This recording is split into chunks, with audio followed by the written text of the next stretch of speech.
Triangle. Le théorème de Thalès, nommé après le philosophe mathématicien Thalès de Milet, qui a vécu entre -625 et -547 à Milet, c'est-à-dire dans le sud-ouest de la Turquie actuelle. Le théorème de Thalès est un résultat très important de la géométrie dans le plan. Il montre une proportionnalité fondamentale dans les longueurs des côtés de deux triangles dont tous les angles sont égaux 2 à 2, c'est-à-dire qui ont la même forme.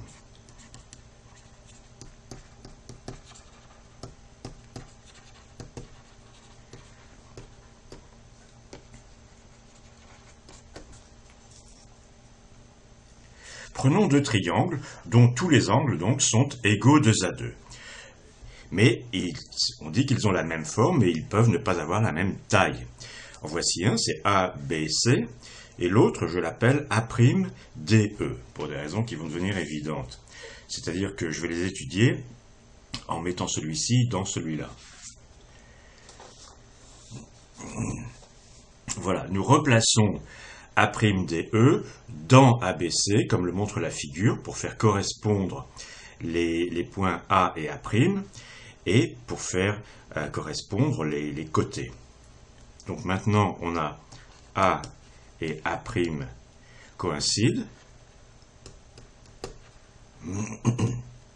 et DE est parallèle à BC. Celui-ci est parallèle à celui-là. Bon, c'est les mêmes triangles, simplement j'en ai bougé un pour mieux comprendre ce que va dire le théorème de Thalès. Le théorème de Thalès, il établit que les trois côtés du petit triangle et du grand triangle sont dans la même proportion. C'est très important.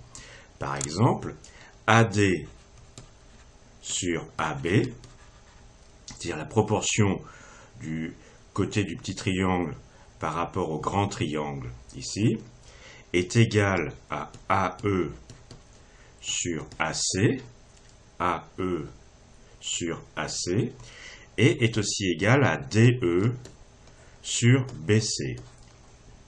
Et ce résultat est utilisé constamment dans la vie quotidienne, aujourd'hui. C'est ce qu'on appelle la proportionnalité des côtés de deux triangles de même forme. Nous allons regarder la démonstration donnée par le mathématicien grec Euclide, qui a vécu entre -325 et -275. Cette démonstration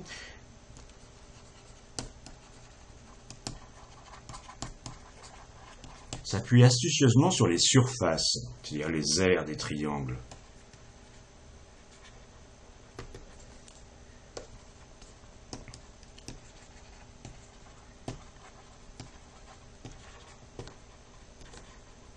Les surfaces, c'est-à-dire en mathématiques, on dit plutôt les aires, mais dans la vie quotidienne, personne ne dit quelle est l'aire de cette chambre, on dit quelle est la surface de cette chambre. Les surfaces des triangles.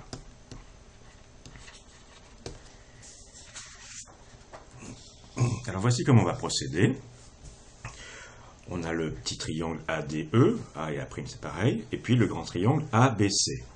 On va s'intéresser au triangle BDE, qui est hachuré en rouge, et DEC, qui est hachuré en violet. Alors la surface de BDE et la surface de DEC sont égales. Pourquoi? Parce que ces deux triangles, ils ont la même base DE et la même hauteur, qui est la distance entre ces deux parallèles. Vu que ces deux droites DE et BC sont parallèles, eh bien c'est dans les deux cas de figure, la hauteur, leur distance, c'est la hauteur de ces deux triangles. Même base, même hauteur, peu importe leur forme, ils ont la même surface. Ça, c'est l'étape numéro 1. Étape numéro 2. La surface de ADE, on va la comparer à la surface de ABE. Et là encore, ce sont deux triangles qui ont des bases parallèles, pas égales mais parallèles, et la même hauteur, E vers quelque chose. Donc la surface de ADE, elle est égale à la surface de ABE, mais multipliée par AD sur AB. parce que la surface de ADE, c'est AD multiplié par la hauteur divisé par 2, et l'autre, c'est AB multiplié par la hauteur divisé par 2. Et puis, la même chose est vraie de l'autre côté, avec CDA et EDA. Donc, on a ADE, la surface de ce triangle, qui est égale à la surface de AE sur AC, oui, multiplié par la surface de ADC, c'est-à-dire la surface du grand triangle, dans le rapport AE sur AC. Alors on est presque fini. Donc, on a AD sur AB, multiplié par la surface de ABE, c'est ce que je viens d'établir, qui est égal à AE sur AC, multiplié par la surface de ADC. Parce que dans les deux cas de figure, c'est la surface de ADE. Dans les deux cas de figure, c'est la surface de ADE. Mais la surface de ABE, c'est égal à la surface de ADC. On va regarder de nouveau. ABE, c'est la même chose que ADC en termes de surface, puisque c'est la surface de ce triangle blanc, plus d'un côté le rouge et de l'autre côté le violet. Et on a montré que c'était pareil, le rouge et le violet.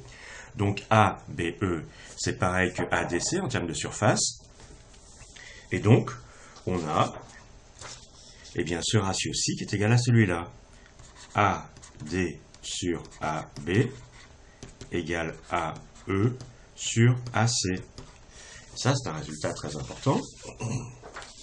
Alors, il nous reste maintenant à regarder le rapport de DE sur BC. Et bien, comment on va faire?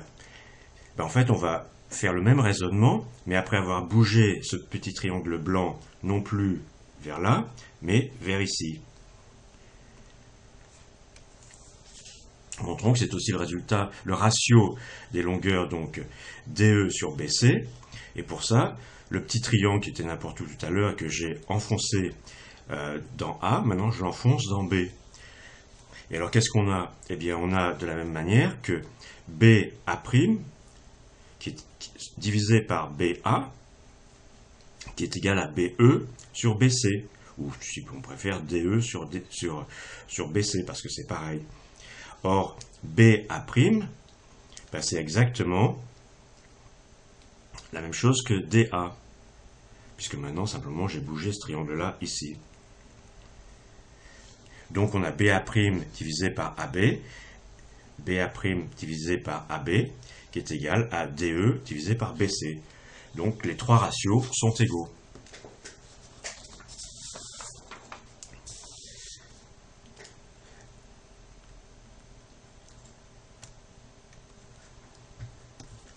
Conclusion.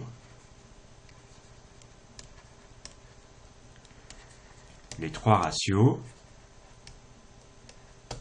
que je vais reprendre.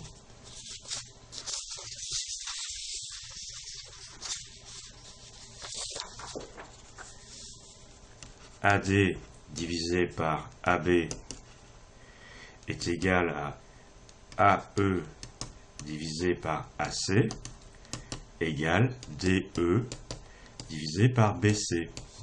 Il faut se rappeler que Thalès a utilisé ce résultat pour mesurer la hauteur de la pyramide de Khéops. Thalès a utilisé ce résultat pour mesurer